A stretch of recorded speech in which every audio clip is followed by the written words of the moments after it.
ಗೃಹಲಕ್ಷ್ಮಿ ಫಲಾನುಭವಿಗಳಿಗೆ big shock ಎದುರಾಗಿದೆ. ರಾಜ್ಯದ ಗೃಹಲಕ್ಷ್ಮಿ ಯೋಜನೆಗೆ ಭಾರೀ ಸರ್ಜರಿ. ಗೃಹಲಕ್ಷ್ಮಿ ಫಲಾನುಭವಿಗಳಿಗೆ ಶಾಕ್. ರಾಜ್ಯದ ಗೃಹಲಕ್ಷ್ಮಿ ಯೋಜನೆಗೆ ಭಾರೀ ಸರ್ಜರಿ. ಬೆಂಗಳೂರು ದಕ್ಷಿಣದಲ್ಲೇ ಗೃಹಲಕ್ಷ್ಮಿಯರಿಗೆ ಶಾಕ್. ಗೃಹಲಕ್ಷ್ಮಿ ಯೋಜನೆಯಿಂದ 12,719 ಮಹಿಳೆಯರು ಔಟ್. ಸತ್ತವರ ಖಾತೆಗೂ ಕೂಡ ಹಣ ಹೋಗ್ತಾ ಇತ್ತು. ಮೃತಪಟ್ಟಿದ್ದ 6,624 ಮಹಿಳೆಯರ ಖಾತೆಗೆ ಹಣ ಜಮೆ ಆಗಿತ್ತು. ಐಟಿ ಕಟ್ಟೋರ್ಗೂ ಕೂಡ ಈ ಒಂದು 2,000 ರೂಪಾಯಿ ಹಣ ಹೋಗ್ತಾ ಇತ್ತು.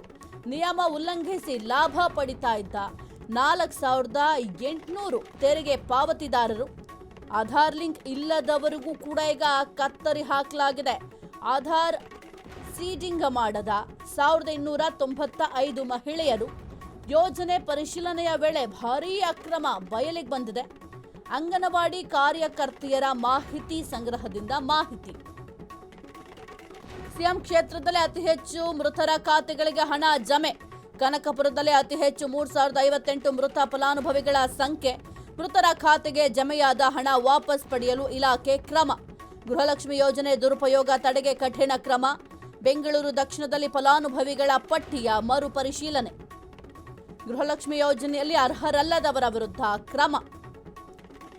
ಗೃಹಲಕ್ಷ್ಮಿ ಯೋಜನೆಯಲ್ಲಿ ಮೇಜರ್ ಸರ್ಜರಿಗೆ ಈಗ ಸರ್ಕಾರ ಮುಂದಾಗಿದೆ. ರಾಜ್ಯದಲ್ಲಿದ್ದಾರೆ 1.30 ಕೋಟಿ ಗೃಹಲಕ್ಷ್ಮಿ ಫಲಾನುಭವಿಗಳು. ಇನ್ಮುಂದೆ ಗೃಹಲಕ್ಷ್ಮಿ ಹಣಕ್ಕೆ ಬಯೋಮೆಟ್ರಿಕ್ ಕಡ್ಡಾಯ. ಈ ಕುರಿತು ಹೆಚ್ಚಿನ ಮಾಹಿತಿ ನೀಡ್ತಾರೆ ನಮ್ಮ ಪ್ರತಿನಿಧಿ ರೋಹನ್. ಸದ್ಯಕ್ಕೆ ಇನ್ನು ಮುಂದೆ ಗೃಹಲಕ್ಷ್ಮಿ ಹಣಕ್ಕೆ ಬಯೋಮೆಟ್ರಿಕ್ ಕಡ್ಡಾಯವನ್ನ ಮಾಡಲಾಗ್ತಾ ಇದೆ. ಏನೆಲ್ಲ ಅಪ್ಡೇಟ್ ಇದೆ ಒಂದು ವಿಚಾರಕ್ಕೆ ಸಂಬಂಧಪಟ್ಟಂತೆ ರೋಹನ್?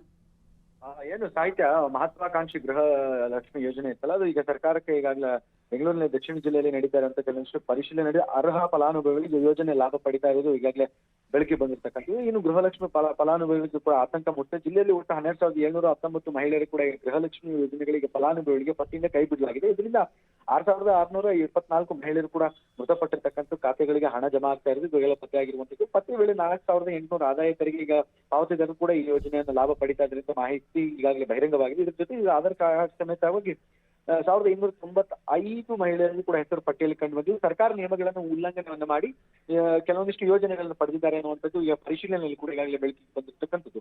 ಇನ್ನು ಗೃಹಲಕ್ಷ್ಮಿ ಯೋಜನೆ ದುರುಪಯೋಗಕ್ಕೆ ಕಡಿವಾಣ ಹಾಕುವ ಒಂದು ನಿಟ್ಟಿನಲ್ಲಿ ಇದರ ಉದ್ದೇಶಕ್ಕೋಸ್ಕರ ಈಗ ಸರ್ಕಾರ ಒಂದು ಕ್ರಮಕ್ಕೆ ಈಗಾಗಲೇ ಮುಂದಾಗಿರ್ತಕ್ಕಂಥದ್ದು.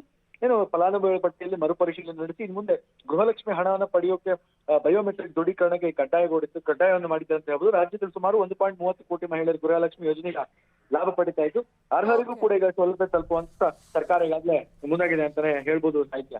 ಓಕೆ, ಥ್ಯಾಂಕ್ ಯು ರೋಹನ್ ನಿಮ್ಮೆಲ್ಲ ಮಾಹಿತಿಗಾಗಿ.